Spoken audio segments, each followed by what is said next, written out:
ভাবে টাকাগুলো আমরা তুলেছিলাম, কারণ আমাদের পক্ষ থেকে ফিলিস্তিনবাসীদের জন্য এটা আমাদের পক্ষ থেকে তাদের জন্য একটা ঈদ সালামি আর কি। এই জন্য আমরা সবার কাছ থেকে গিফট তুলতেছি তাদেরকে গিফটটা পৌঁছে দেওয়ার জন্য।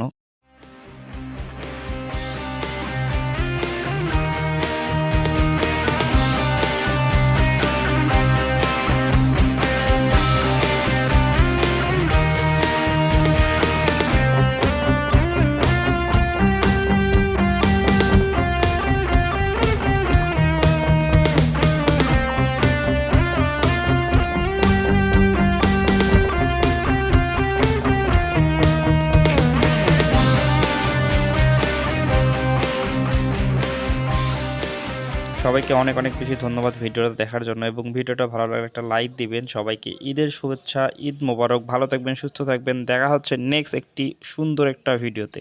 আসসালামু আলাইকুম, ঈদ মোবারক।